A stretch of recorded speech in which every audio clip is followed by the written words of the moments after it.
Seminario Bíblico Pentecostés Bautista de Costa Rica presenta el programa del curso de Teología Sistemática 1, con el fin de ayudar a aquellos seminaristas que no tienen el tiempo adecuado para el estudio de las Sagradas Escrituras. A continuación le invitamos a ser fiel a nuestro Dios con el estudio de su palabra. Bienvenido al Seminario Bíblico Pentecostés Bautista de Costa Rica. Yo soy Pastor Romero, rector del Seminario Bíblico Pentecostés Bautista de Costa Rica, y esta es la lección número 9, de Teología Sistemática 1, cuyo tema es Dios el Hijo, su muerte vicaria 9. Dios el Hijo, su muerte vicaria, por Lewis Sperry Chafer. En la Escritura se revela la muerte de Cristo como un sacrificio por los pecados de todo el mundo. De acuerdo a ello, Juan el Bautista presentó a Jesús con las palabras: He aquí el Cordero de Dios, que quita el pecado del mundo. Juan 1, 29. Jesús, en su muerte, fue el sustituto muriendo en el lugar de todos los hombres. Aunque sustituto no es específicamente un término bíblico, la idea de que Cristo es el sustituto para los pecadores se afirma constantemente en las Escrituras. Por medio de la muerte vicaria, los juicios justos e inconmensurables de Dios contra el pecador fueron llevados por Cristo. El resultado de esta sustitución es en sí mismo tan simple y definitivo como la misma transacción. El Salvador ya ha cargado con los juicios divinos contra el pecador a total satisfacción de Dios. Para recibir la salvación que Dios ofrece, se les pide a los hombres que crean estas buenas nuevas, reconociendo que Cristo murió por sus pecados y por este medio reclamar a Jesucristo como su Salvador personal. La palabra sustitución expresa solo parcialmente todo lo que se llevó a cabo en la muerte de Cristo. En realidad, no hay un término que pudiéramos decir que incluye el todo de esa obra incomparable. El uso popular ha tratado de introducir para este propósito la palabra expiación. Pero este vocablo no aparece ni una sola vez en el Nuevo Testamento. En Hebreos 2, 17 aparece este vocablo referido a Cristo, y, de acuerdo a su uso en el Antiguo Testamento, significa solamente cubrir el pecado. Esto proveía una base para un perdón temporal a causa de haber pasado por alto, en su paciencia, los pecados pasados. Romanos 3, 25.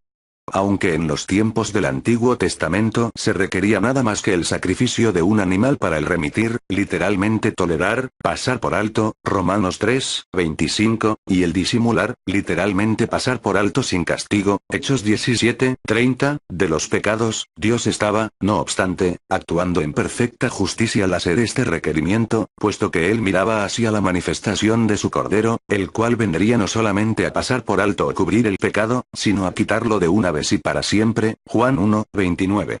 A lo que implica la muerte del Hijo. Al considerar el valor total de la muerte de Cristo deben distinguirse los siguientes hechos. 1.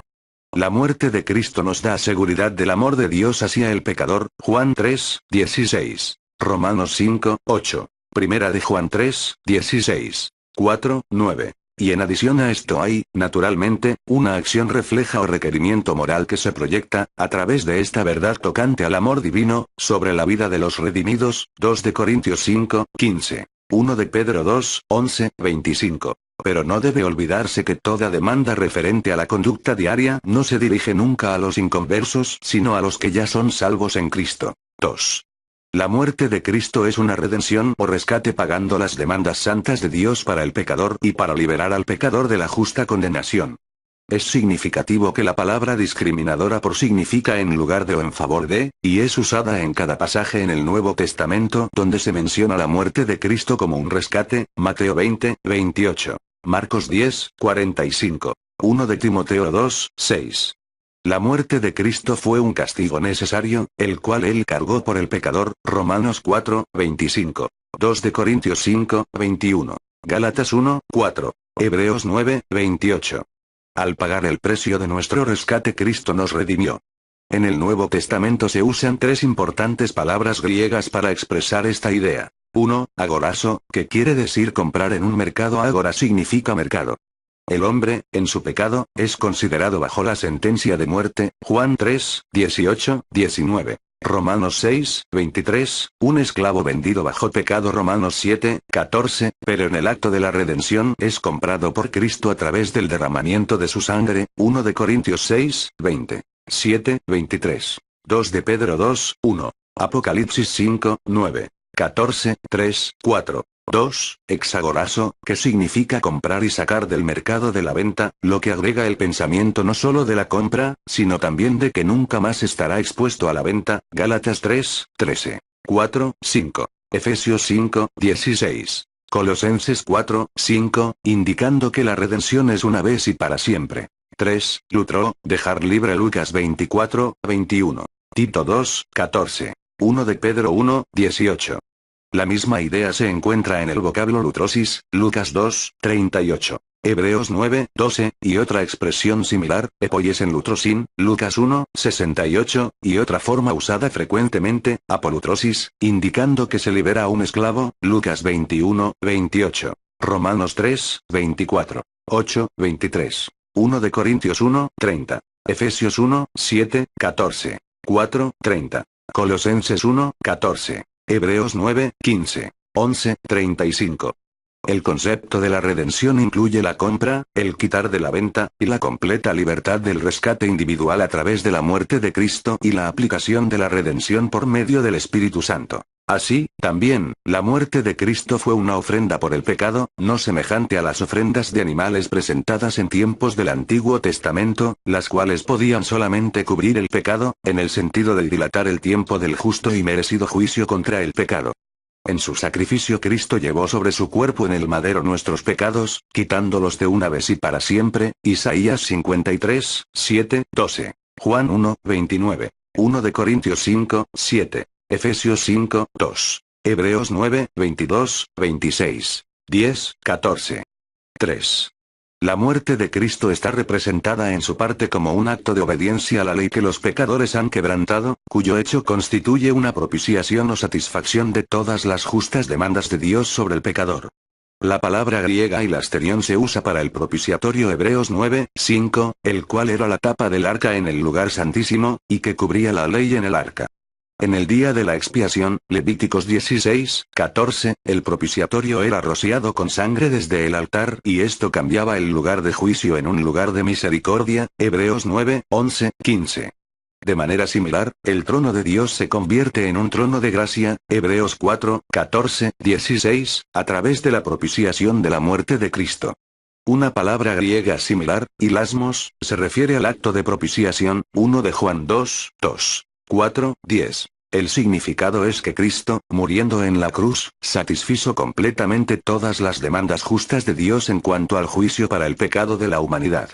En Romanos 3, 25, 26, Dios declara, por tanto, que Él perdona en su justicia los pecados antes de la cruz, sobre la base de que Cristo moriría y satisfaría completamente la ley de la justicia. En todo esto Dios no está descrito como un Dios que se deleita en la venganza sobre el pecador, sino más bien un Dios el cual a causa de su amor se deleita en misericordia para el pecador.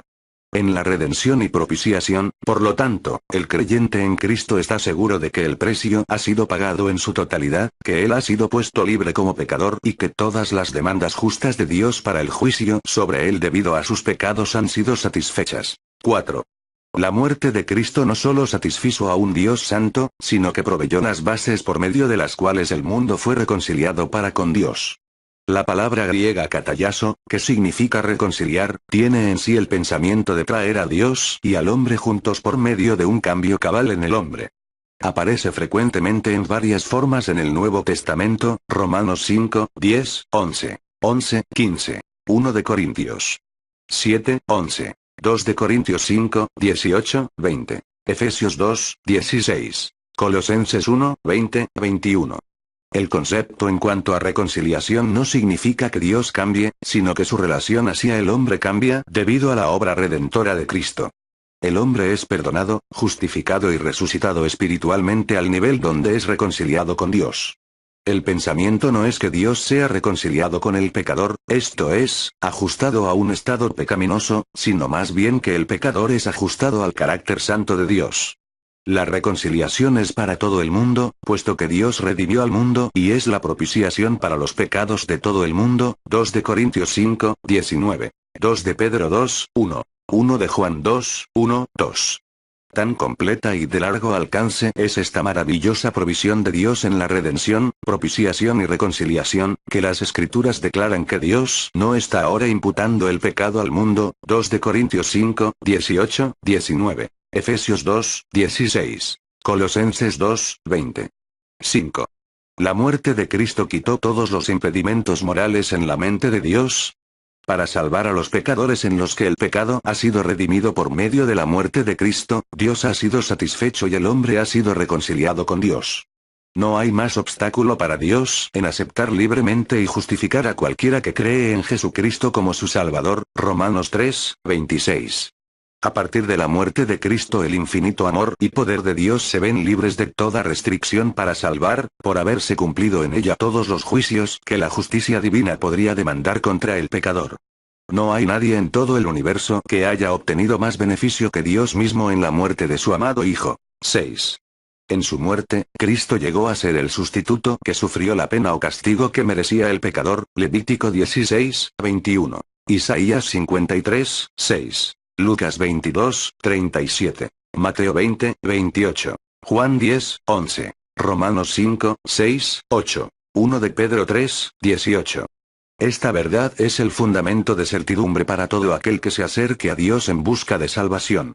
Además, este es un hecho que cada individuo debe creer concerniente a su propia relación con Dios en lo que toca al problema del pecado. Creer en forma general que Cristo murió por el mundo no es suficiente. Se demanda en las Escrituras una convicción personal de que el pecado de uno mismo fue el que Cristo, nuestro sustituto, llevó completamente en la cruz. Esta es la fe que resulta en una sensación de descanso interior, en un gozo inexplicable y gratitud profunda hacia Él. Romanos 15, 13. Hebreos 9, 14. 10, 2. La salvación es una obra poderosa de Dios, que se realiza instantáneamente en aquel que cree en Cristo Jesús. Ve falacias concernientes a la muerte del Hijo. La muerte de Cristo es a menudo mal interpretada. Cada cristiano hará bien en entender completamente la falacia de las enseñanzas erróneas que sobre este particular se están propagando extensamente en el día de hoy. 1. Se afirma que la doctrina de la sustitución es inmoral porque, según se dice, Dios no podía, actuando en estricta justicia, colocar sobre una víctima inocente los pecados del culpable. Esta enseñanza podría merecer más seria consideración si se pudiera probar que Cristo fue una víctima involuntaria. Pero, por el contrario, la Biblia revela que él estaba en completa afinidad con la voluntad de su Padre y era impulsado por el mismo infinito amor. Juan 13, 1. Hebreos 10, 7. De la misma manera, en el inescrutable misterio de la divinidad, era Dios quien estaba en Cristo reconciliando consigo al mundo. 2 de Corintios 5, 19. Lejos de ser la muerte de Cristo una imposición moral, era Dios mismo, el juez justo, quien en un acto de amor y sacrificio de sí mismo sufrió todo el castigo que su propia santidad demandaba para el pecador. 2. Se asegura que Cristo murió como un mártir y que el valor de su muerte consiste en su ejemplo de valor y lealtad a sus convicciones. Basta contestar a esta afirmación errónea que, siendo Cristo el Cordero ofrecido en sacrificio por Dios, su vida no fue arrebatada por hombre alguno, sino que Él la puso de sí mismo para volverla a tomar. Juan 10, 18. Hechos 2, 23. 3. Se dice que Cristo murió para ejercer cierta influencia de carácter moral. Es decir, que los hombres que contemplan el hecho extraordinario del Calvario serán constreñidos a dejar su vida pecaminosa, porque en la cruz se revela con singular intensidad lo que es el concepto divino acerca del pecado. Esta teoría, que no tiene ningún fundamento en las Escrituras, da por establecido que Dios está buscando actualmente la reformación de los hombres, cuando en realidad la cruz es la base para su regeneración. Preguntas. 1. ¿Qué quiere decir la afirmación de que Cristo es el sustituto de los pecadores? 2. ¿Cuál es la doctrina del Antiguo Testamento sobre la expiación? 3. ¿Cómo se relaciona la muerte de Cristo con el amor de Dios? 4. ¿Cuáles son los tres conceptos básicos incluidos en la doctrina de la redención? 5. Definir la doctrina de la propiciación y explicar qué se consuma por medio de ella. 6. Definir la doctrina de la reconciliación y explicar qué se consuma por medio de ella. 7. Si el mundo entero está reconciliado con Dios, ¿por qué hay algunos que se pierden? 8. Cómo la redención, la propiciación y la reconciliación liberan de toda restricción a Dios para salvar al pecador. 9. ¿Por qué el Nuevo Testamento enfatiza que la salvación es solamente por medio de la fe? 10. Nombrar algunas de las interpretaciones erróneas de la muerte de Cristo y explicar por qué ellas están erradas. Gracias por haber estado con nosotros, en el estudio tan importante de esta doctrina de la palabra de Dios. Sus oraciones a favor a este ministerio de enseñanza hace posible de continuar con la educación cristiana en este mundo.